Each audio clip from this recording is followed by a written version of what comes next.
Trump threatened to bomb Moscow if Putin attacked Ukraine. Merz says no room left for diplomacy in Russia's war against Ukraine. And Zelensky visits Rome. What's on the agenda? The latest news next. Last year, during a closed-door donor meeting, Donald Trump claimed that he once tried to stop Vladimir Putin from invading Ukraine by threatening to bomb the shit out of Moscow, according to CNN's leaked tapes. With Putin, I said, if you go into Ukraine, I'm going to bomb the shit out of Moscow. I'm telling you, I have no choice.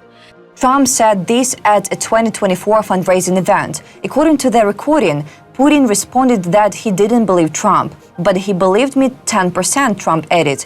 Trump also claimed to have issued a similar warning to Chinese President Xi Jinping regarding a potential invasion of Taiwan, telling him that the US would bomb Beijing in response.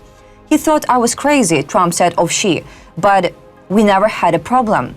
Trump's remarks. These comments were made while Trump was actively campaigning for a second term. The statements were captured at fundraising events in New York and Florida in 2024. Journalists Josh Dawsey, Tyler Pager, and Isaac Arnsdorf later obtained the recordings and detailed some of the conversations in their new book 2024. In May, Dawsey published Trump's threat to Putin in the Washington Post, though the audio had not been released until now. Trump has repeatedly and without evidence claimed that Russia's war on Ukraine would have never started if he had been president. There comes a point when threats behind closed doors are no longer enough.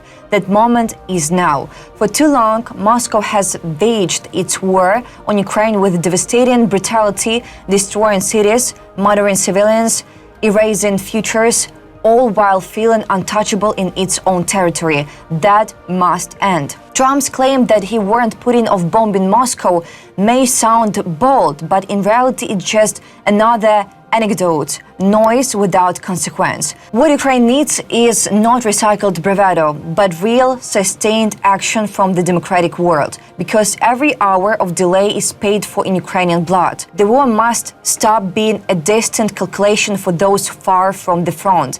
If Russia chooses to bring terror, then it must be made to feel what it has inflicted.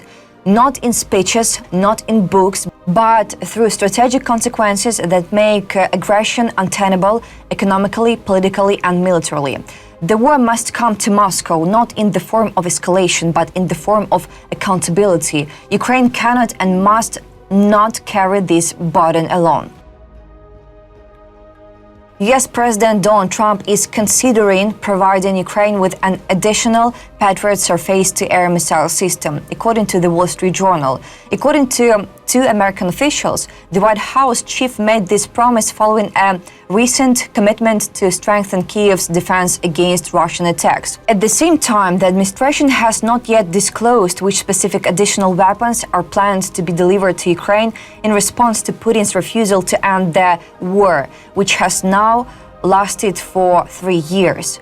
Suspension of US arms supplies to Ukraine. At the beginning of July, Western media reported that the US temporarily suspended deliveries of certain types of weapons to Ukraine, including missiles for air defense systems and precision-guided munitions. The White House explained that this decision applies not only to Ukraine but to all partner countries due to a significant depletion of weapons stockpiles in American warehouses.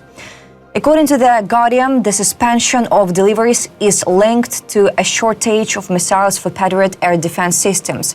On July 8th, US President Donald Trump stated that Vladimir Putin is responsible for massive human losses, and therefore Washington intends to send more defensive weapons to Ukraine. Additionally, Trump said that Putin is talking a lot of nonsense and threatened the Kremlin dictator with a surprise.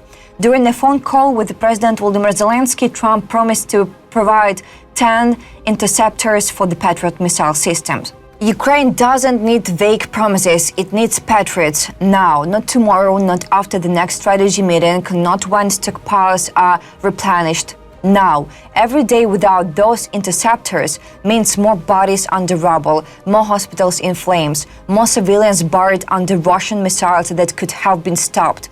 This isn't politics, this is survival. For 3 years, Putin has turned Ukraine into a firing range while the world debates. If Washington truly understands who is responsible, and Trump himself says it's Putin, then let that understanding come with action. The Patriot system is not a luxury, it is a life-saving shield. Every delay in sending it is a gift to the Kremlin and a death sentence to someone in Ukraine.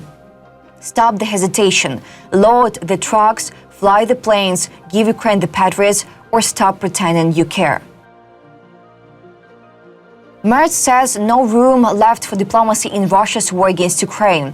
After Russia's most powerful overnight attack on civilian targets in Ukraine, Germany declared that diplomatic means with Moscow have been ended, and that Kyiv can continue to rely on support, T-Online reports, citing German Chancellor Friedrich Merz. In particular, Merz promised to continue providing German assistance to Ukraine. At the same time, during budget debates in the Bundestag, a German high-ranking official criticized Russia for carrying out the most serious attacks on civilian targets in Ukraine overnight.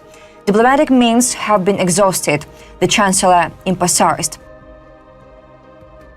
About largest combined attack on Ukraine on July 9th. On the night of July 9th, Ukraine suffered its most massive aerial attack since the beginning of the full-scale invasion. Russian forces launched a large-scale strike using kamikaze drones and missiles, causing explosions in Kyiv and several other regions. The main target of the enemy was Lutsk in the Volyn region. The city became the main target of the largest drone and missile assault since the start of the war. The strike sparked fires across the city. The Kyiv region also came under attack. One of the enemy's targets was the Brovary district.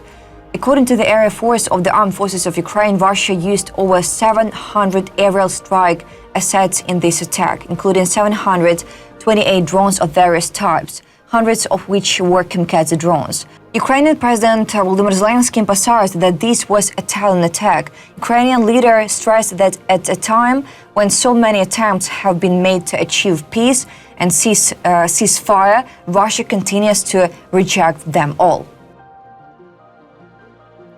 President Volodymyr Zelensky has arrived in Rome. Tomorrow, July 10th, the next meeting of the Coalition of the Willing will take place in the Italian capital.